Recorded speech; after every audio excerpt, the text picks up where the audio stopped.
안녕하세요. 상담 이론과 실제 15주차 발표 주제를 맡게 된 조원들입니다. 15주차 발표 주제는 현실 치료입니다. 현실 치료가 무엇인지 함께 알아보는 시간을 가지도록 하겠습니다. 이번 발표는 다음과 같은 목차로 진행됩니다. 첫 번째, 현실 치료의 대표적인 인물, 그 다음에 두 번째, 이론과 상담에 대한 이야기들을 할 것입니다. 첫 번째로 윌리엄 글래서와 현실 치료의 역사에 대해서 알아보는 시간을 가져보겠습니다. 현실 치료의 대표적인 두 인물로는 윌리엄 글래서와 로버트 우볼 등이 있습니다. 저희는 윌리엄 글래서에 대해 더 깊이 알아보도록 하겠습니다. 글래서는 정신과 의사가 되기 위해서 의학대학원에서 정신의학을 공부했다고 합니다. 그리고 사람들이 자신의 인생에서 얻은 경험을 바탕으로 자신의 행동을 선택한다는 신념을 가지고 있었습니다. 이러한 그의 신념은 현실 치료 이론을 확립하는 바탕이 되었다고 이야기할 수 있습니다.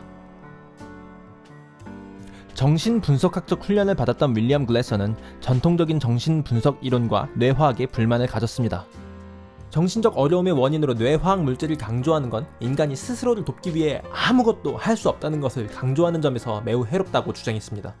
오히려 글래서는 인간의 정신적 어려움을 치료하기 위해 선택 이론을 발전시켰고 1950년대에는 현실 치료적 상담을 창시하게 됩니다. 1961년 글래서는 자신의 첫 책 Mental Health or Mental Illness를 써서 현실 치료에 대한 기본적인 개념을 규명했습니다. 그리고 현실 정신의학에 대한 공개 강의를 시작했을 때에는 수강생들 중에서 정신과 전문의가 그렇게 많지 않았다고 합니다.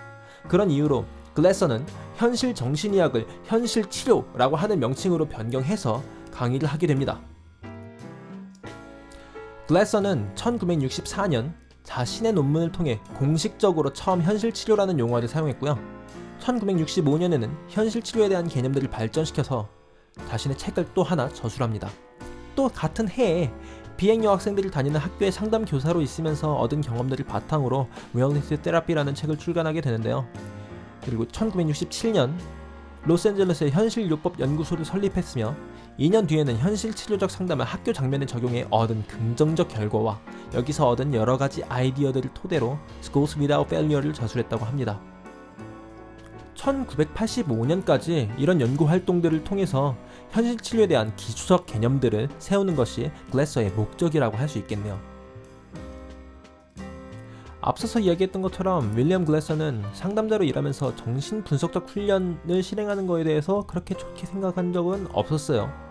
그리고 현실 치료의 사상적 기원을 이제 끌어올라가 보면 스토아 학파, 실용주의 학파, 그리고 미국의 개인주의를 깊은 사상의 경지로 끌어올린 에머슨 철학의 기초를 두고 있는데요. 윌리엄 글래서는 바로 이 에머슨의 철학, 자기 신뢰의 관점을 그대로 받아들여서 개인의 존엄성과 잠재 가능성에 대한 믿음을 도입하고요. 개인적 책임의 수용을 굉장히 강조했다고 합니다. 그게 이 현실 치료의 핵심이라고 할 수 있겠네요. 이제 현실 치료의 이론과 상담이 어떻게 이루어지는지에 대해 알아보겠습니다. 현실 치료는 사람들이 스스로의 인생을 방향을 설정하고 좀 더 효율적으로 행동을 선택할 수 있도록 도와주는 방법입니다. 과거에 어떤 일이 일어났거나 어떤 환경 조건에 처해 있음에도 불구하고 자신의 행동을 주도적으로 선택해서 책임을 지고 자신의 욕구를 충족시킨다고 합니다. 그러면서 현재와 미래를 즐겁게 살아나갈 수 있도록 하는 것에 초점을 두고 있습니다. 현실 치료의 주요 개념에 대해 알아봅시다. 현실 치료의 주요 개념으로 가장 먼저 알아볼 것은 선택 이론입니다. 통제 이론이라고도 불리는 선택 이론은 개인의 행동이 내적으로 동기화된 것이라고 설명합니다. 이는 모든 행동이 외부의 자극에서 그 동기를 얻게 된다라고 하는 자극 반응 이론과는 되게 대비된 것으로 볼 수 있습니다. 선택 이론에서는 행동을 우리의 내적 요구에 맞도록 외적 세계에 대한 지각을 통제하려는 시도로 봅니다. 또한 우리가 행동하고 생각하는 모든 것이 우리의 내면의 강한 욕구를 충족시키기 위한 선택이라고 이야기합니다. 이 이론에서는 개인의 자유를 강조하기 때문에 개인이 느끼는 우울, 흔히 정신질환으로 여겨지는 행동까지도 자신이 선택한 것이며 이때조차도 보다 만족스러운 어떤 것을 선택할 선택권을 갖는다라고 봅니다. 글래서는 이 이론을 가지고 현실요법의 기본 명제, 즉 모든 행동은 우리 내부에서 생성되며 사람들은 자신의 행동을 선택한다는 명제를 설명했습니다. 다음으로 소개할 현실 치료의 주요 개념은 인간의 5가지 기본적인 욕구입니다. 첫 번째는 생존 욕구입니다. 인간의 가장 기본적인 생리적인 욕구로서 살고자 하는 생식을 통해 자기 확장을 하는 속성을 말합니다. 두 번째 욕구는 소속감 욕구이고 사랑하고 나누고 돌보고 협력하고자 하는 속성입니다. 가족관계, 또래관계, 각종 모임처럼 공동체에 소속되어 다른 사람과의 관계를 유지하면서 사랑을 주고받고자 하는 인간의 속성 그리고 욕구를 말합니다. 세 번째는 힘 욕구입니다. 경쟁하고 성취하고 중요한 존재이고 싶어하는 속성입니다. 성취감, 존중감, 인정, 능력 등이죠. 이러한 힘 욕구의 충족을 위해 다른 사람과의 서로 통제하려고 하다가 관계가 악화되거나 파괴되는 일도 있습니다. 네 번째는 자유 욕구입니다. 이동하고 선택하는 것을 마음대로 하고 싶어하는 속성입니다. 선택, 독립, 자율성 등을 의미하죠. 이러한 자유 욕구는 개인, 그 자신이 하고자 하는 선택을 통해 충족되는데 자신의 생활 방식을 선택하고 마음대로 의사를 표현하고자 하는 욕구를 말합니다. 마지막으로 즐거움 욕구입니다. 새로운 것을 배우고 놀이를 통해 즐거움을 추구하고자 하는 속성을 말합니다. 이 즐거움의 욕구를 충족시키기 위해 생명의 위험도 감수하면서 자신의 생활 양식을 과감하게 바꿔나가는 것을 볼 수 있는데요. 그 예로 암벽타기, 번지점프, 자동차 경주 등을 들 수 있습니다. 우리는 이 5가지 기본적 욕구를 충족시키기 위해 끊임없이 어떠한 행동을 해야 합니다. 그러나 개인의 욕구는 모든 사람이 공통적으로 가지고 태어나지만 욕구를 채우는 방법이 개인마다 다르다는 걸 이해해야 합니다. 다음으로 소개할 개념은 좋은 세계라는 개념입니다. 인간은 5가지의 기본적인 욕구에 의해 끊임없이 행동합니다. 인간은 자기 나름대로의 방법을 통해 욕구들을 채웁니다. 이를 종종 욕구를 충족하기 위한 다양한 방법과 수단을 지각 영역에 자기 내면 혹은 좋은 세계에 마치 사진처럼 저장했다가 필요할 때마다 꺼내 쓴다고 합니다. 글래서는 인간의 바람을 내면 세계 혹은 사진첩이라고 지칭했던 것을 90년대 초부터 좋은 세계라고 바꿔서 불렀습니다. 개인의 욕구와 바람과의 관계를 보면 개인의 욕구는 유전적인 속성이기 때문에 모든 사람들이 공통적으로 가지고 태어나지만 그 욕구를 채우는 방법으로서의 바람은 개인마다 특이하고 차이가 있다고 보고 있습니다. 다음은 전 행동입니다. 인간 행동의 구성 요소로는 활동하기, 생각하기, 느끼기, 생리 기능이 있습니다. 인간의 행동 목적은 개인의 기본 욕구에 따른 바람과 얻고 있다고 지각하는 것의 차이를 줄이도록 계획됩니다. 모든 행동은 선택되지만 직접적인 통제는 활동하기와 생각하기에 제한됩니다. 특히 활동하기는 거의 완전한 통제가 가능하기 때문에 현실 치료에서는 활동하기가 중시됩니다. 생각하기 또한 비교적 통제가 쉬운 편입니다. 반면 느끼기와 생리적 반응은 직접 통제하기 어렵기 때문에 사람들이 생각하고 행동하기 위해 선택한 방법에 의해서 간접적으로 통제될 수 있습니다. 이러한 측면에서 행동 선택을 자동차에 비유한다면 엔진은 우리 인간의 5가지 기본 욕구이며 핸들은 바람으로서 가고자 하는 방향을 잡습니다. 또한 활동하기와 생각하기는 앞바퀴로 자동차를 이끌고 느끼기와 생리적 반응은 뒷바퀴로서 앞바퀴를 따라갑니다. 그러므로 우리가 전 행동을 변화시키고자 할 때 활동하기 요소와 사고하기 요소를 먼저 변화시키면 느끼기 요소나 신체 반응하기 요소도 따라온다고 할 수 있습니다. 다음 소개할 개념은 3R이라는 개념인데요. 책임감을 뜻하는 responsibility, 현실을 뜻하는 reality, 그리고 옳거나 그름을 뜻하는 right or wrong의 줄임말입니다.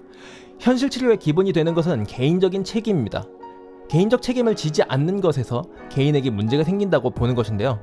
글래서는 책임감을 다른 사람이 그의 욕구를 충족시키는 것을 방해하지 않으면서 자신의 욕구를 충족시키는 능력이라고 이를 정의합니다. 즉, 책임감은 자신의 생활을 효과적으로 통제할 수 있다는 것을 의미합니다. 현실 치료에서 책임을 받아들이는 것은 곧 개인이 현실을 직면해야 함을 말합니다. 개인이 책임을 져야 하는 모든 행동은 현실에서 일어나기 때문에 내담자는 현실, 즉 현재 행동에 직면해야 합니다. 따라서 현실 치료는 내담자가 더욱 책임 있는 행동을 함으로써 자신의 문제를 해결할 수 있는 현실을 직면하도록 돕는 것이라고 말할 수 있습니다. 옳거나 그름은 개인의 기본적 욕구를 충족시키는 행동을 하는 데 있어서 도덕적 판단이 있어야 함을 의미합니다. 따라서 현실 치료에서는 타인에게 해가 되지 않는 옳은 판단을 통해 자신의 욕구를 충족할 것을 강조합니다.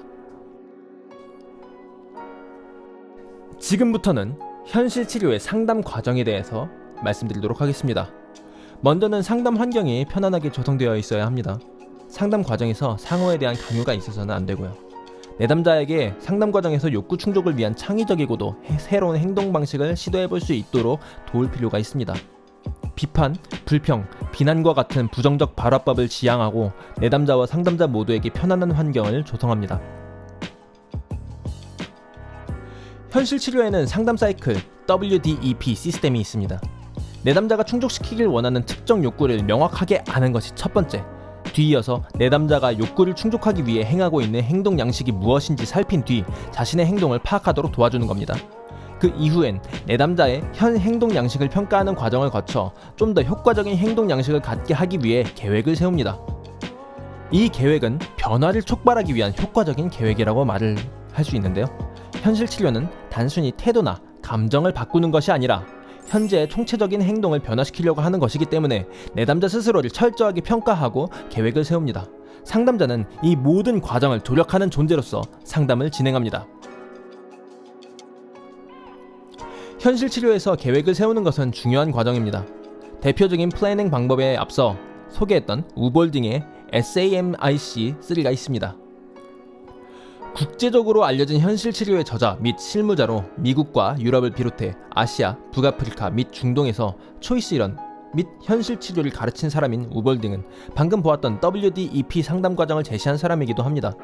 우볼딩은 계획과 실천의 중요성을 이야기하면서 간단하고 달성 가능하고 측정 가능하고 즉각적인 개입과 계획자에 의해 통제되며 위탁되고 계속적으로 실천하는 등의 머리짓 글자를 따 SAMIC3라는 용어를 사용하였습니다. 이는 좋은 계획의 본질을 포착하기 위한 것으로 내담자는 이런 특징을 가진 계획으로 그들의 삶에서 좀 더 효과적인 통제를 얻는다고 보았습니다.